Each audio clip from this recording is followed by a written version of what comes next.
Good morning बच्चों। आज हम लोग एक्सरसाइज 4.4 की शुरुआत करेंगे, जिसमें आपको सारणिकों के उपसारणिक और सैखंड निकालना सीखना है। यानी अगर कोई सारणिक दी जा रही है तो उसके उपसारणिक कैसे निकालते हैं और सैखंड कैसे निकालते हैं। तो देखिए, आज जो है 2x2 ऑर्डर और 3x3 ऑर्डर, इन दोनों ही रूपों में आप लोगों को सीखना है। तो इसमें देखिए, पहला सवाल हमने पहले लिया हुआ है, जिसमें एक सारणिक दी जा रही है जो दो कोटि की है, यानी जिसकी कोटि 2 है। तो इसमें देखिए ACBD ये पंक्ति रूप में ये अवयव लिखे हुए हैं। अगर हमें इनका उपसारणिक निकालना है, क्या निकालना है? उपसारणिक। तो देखिए, उपसारणिक कैसे निकालते हैं। सबसे पहले तो ये जो अवयव लिखे हुए हैं, हमें इनकी पोजीशन पता होनी चाहिए कि इन अवयवों को जनरल ऑर्डर में क्या लिखते हैं। जैसे ये जो ए लिखा हुआ है, इसकी पोजीशन होती है A11। A11 इसलिए क्योंकि ये फर्स्ट रो और फर्स्ट कॉलम का एलिमेंट है। तो जो AIJ टाइप से किसी भी हम अवयव को लिख सकते हैं। तो ये जो I होता है, ये नंबर ऑफ रो को प्रेजेंट करता है, ये रो की संख्या को बताता है। और जो J है वो नंबर ऑफ कॉलम को प्रेजेंट करता है, यानी कॉलम की संख्या को बताता है। ठीक है, तो IJ का मतलब पहले वाली संख्या रो है और बाद वाली संख्या कॉलम को बताती है। तो 1 का मतलब पहले जो 1 लिखा है वो रो है, मतलब पहले 1 लिखा है तो मतलब पहली रो। ठीक है, और बाद वाला जो 1 है वो उसके कॉलम को बताता है, तो बाद में 1 लिखा है तो मतलब पहला कॉलम। तो ये जो अवयव है ये पहले रो पहले कॉलम पर स्थित है। इसी प्रकार से इस इधर एलिमेंट को लिखेंगे A12 क्योंकि ये पहली रो और दूसरे कॉलम पर है, और इधर लिखेंगे A21 क्योंकि ये दूसरी रो और पहले कॉलम पर है, और इसको लिखेंगे A22 यानी ये दूसरे रो और दूसरे कॉलम पर स्थित है। ठीक है, तो इस तरीके से आपको ये पोजीशन पता चल गई होंगी। अब देखिए, यहाँ पर उपसारणिक निकालने के लिए सबसे पहले तो अब ये समझिए, उपसारणिक को अंग्रेजी में बोलते हैं माइनर, और इसी के पहले वाले लेटर है यम, इसको लिया गया है। और इसको भी इसकी पोजीशन के साथ अगर लिखा जाए तो इसको हम MIJ लिखते हैं। क्या लिखते हैं? MIJ। और I और J का मतलब वही है, I उसके रो को बताता है और J उसके कॉलम को बताता है। ठीक है, तो यहाँ अगर M11 लिखा है तो इसका मतलब पहला रो पहला कॉलम। तो पहला रो पहला कॉलम क्या हुआ? ये A11 की पोजीशन की बात हो रही है। तो जिसकी पोजीशन की बात हो रही है, देखिए वही लिखा है M11 का मान अगर हमें निकालना है तो इसका मतलब ये अवयव A11 का उपसारणिक होगा। ठीक है, तो उपसारणिक के लिए हम करते क्या हैं कि जिसके उपसारणिक की बात हो रही है उसके रो कॉलम को हटा देंगे। तो हमने क्या किया, उसके रो को हटा दिया, ये देखिए रो हट गई, और देखिए हम कॉलम हटा दिए। अब बताइए, उस कॉलम को जब हटाएंगे तो कौन सा एलिमेंट आपको दिख रहा है? A22। तो A22 की जगह देखिए क्या लिखा हुआ है? D लिखा हुआ है। क्या लिखा हुआ है? D लिखा हुआ है। तो हमने M11 का मान कितना हो गया? D हो गया। ऐसे M12 का मान निकालेंगे तो ये जो अवयव A12 होगा इसका उपसारणिक होगा।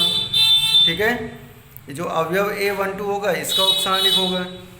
तो इसके लिए ध्यान दीजिए आप लोग, अवयव A12 के लिए आप क्या करेंगे, यहाँ पर A12 मतलब ये पोजीशन हुआ फर्स्ट रो सेकंड कॉलम, तो A21 लिखा हुआ है।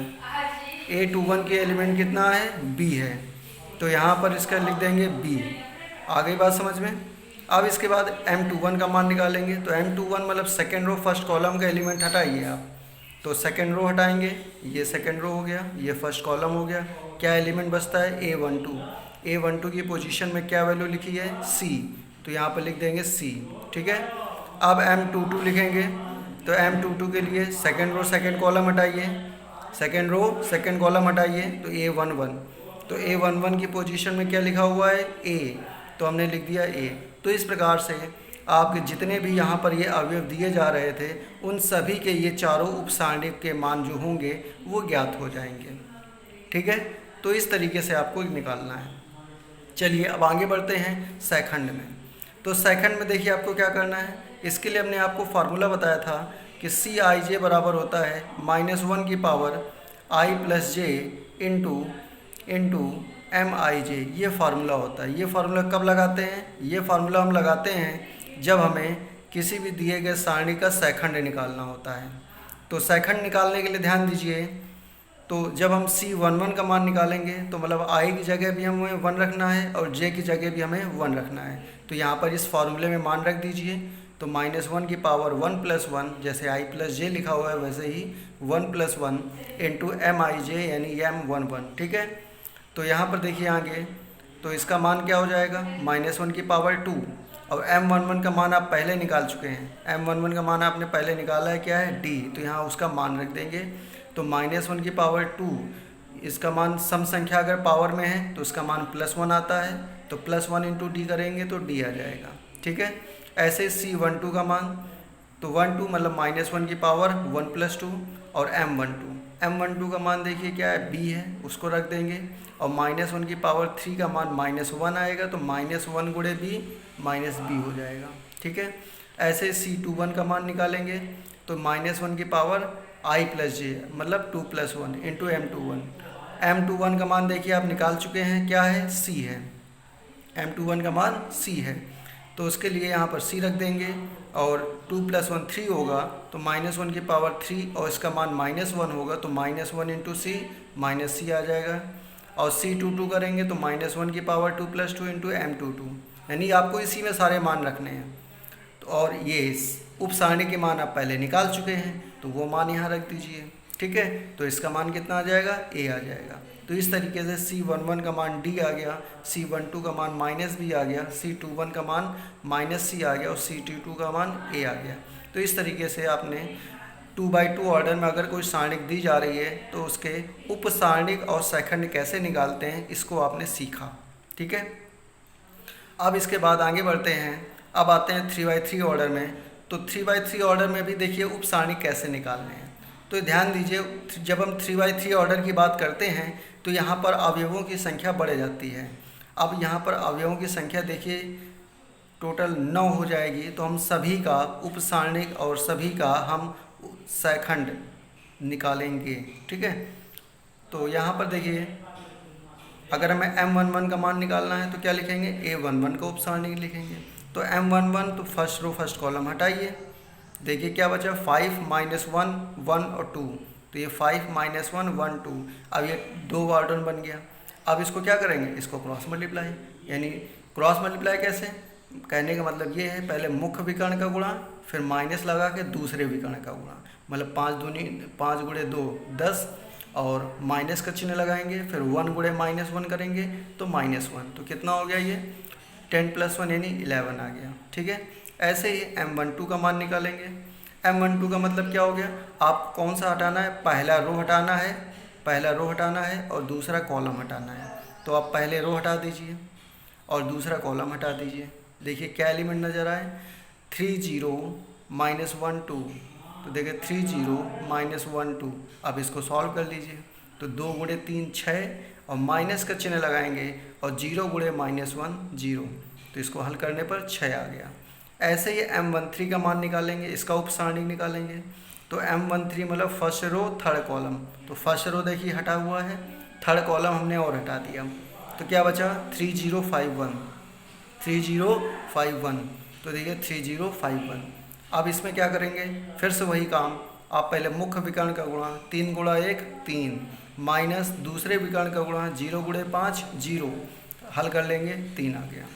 ऐसे M21 का मान निकालेंगे।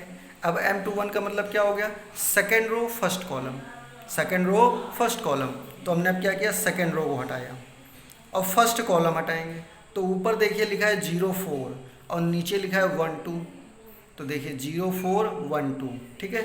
अब इसको हल करेंगे तो 2 × 0 करेंगे तो 0 आ गया, फिर माइनस का चिन्ह लगाएंगे, फिर 1 × 4 करेंगे तो 4 आ गया, हल करने पर -4 आ गया। तो इस तरीके से आप ये 4 मान इधर लिखे हुए हैं और बाकी के जो शेष मान हैं वो यहाँ पर नेक्स्ट पेज में हमने नोट करके आपको समझाने के लिए लिखा हुआ है। तो इसको आप इसी तरह से सारे मान निकाल के देख लेंगे, ठीक है ना। M22 का मान भी निकालेंगे, M23 का मान भी निकालेंगे, M31 का मान, M32 का मान, M33 का मान, यानी सभी मानों के आप क्या करेंगे, उप सारणिक मान बिल्कुल इसी तरह से निकाल लेंगे, ठीक है। निकाल के देखेंगे, फिर नहीं समझ में आएगा तो बताएंगे। फिर इसके बाद आपको सेकंड निकालने हैं। सेकंड के लिए फार्मूला आपको हमने बता रखा है कि CIJ बराबर -1 की power 1 I + J into MIJ, ठीक है। इसमें केवल मान रख के आपको हल करना है। तो C11 का मान अगर निकालेंगे तो मतलब इसका ये हुआ कि हमें I की जगह भी 1 रखना है और J की जगह भी 1 रखना है। तो यहाँ मान रखिए, तो -1 की पावर क्या होगा, 1 + 1 इंटू M11। M11 का मान आप पहले निकाल चुके हैं। देखिए M11 का मान देखिए क्या लिखा हुआ है, M11 का मान ये लिखा हुआ है 11। तो यहाँ पर क्या रख देंगे, उसका मान रख देंगे भाई। तो इसका हमने क्या किया, M11 का मान रख दिया, यहाँ पर M11 का मान क्या रख दिया 11, और -1 की पावर 2 का मान, या -1 की पावर 2 का मान आ गया +1। इन दोनों का मल्टीप्लाई करेंगे तो कितना आ गया, 11 आ गया। तो ऐसे ही आपको जैसे हमने 2/2 ऑर्डर बताया था, तो उसमें केवल 4 अवयव थे, तो हमने चारों का निकाल लिया था। यहाँ टोटल 9 अवयव हैं, तो यहाँ हम सभी 9 मानों को निकालेंगे। सेकंड को ध्यान रखिएगा C से रिप्रेजेंट करते हैं, ठीक है ना। सेकंड को किससे रिप्रेजेंट करते हैं, C से। क्यों, क्योंकि इसको अंग्रेजी में कहते हैं कोफैक्टर। क्या कहते हैं इसको अंग्रेजी में, कोफैक्टर कहते हैं, इसीलिए C से। हाँ, एक बात और ध्यान दीजिएगा कि सेकंड को कैपिटल A से भी रिप्रेजेंट किया जाता है, यानी कैपिटल C से भी कर सकते हैं और कैपिटल A से भी कर सकते हैं, ठीक है ना। तो फिलहाल आप क्या करेंगे, आपको बस इतना करना है कि आप जितने भी मान दिए जा रहे हैं आप यहाँ पर देख सकते हैं। आप अपनी कॉपी में पहले निकाल के प्रैक्टिस करिए, फिर इससे मिलान करिए कि आपने जैसे निकाला है वो इसी तरह से मान निकल रहे हैं कि नहीं निकल रहे हैं, ठीक है।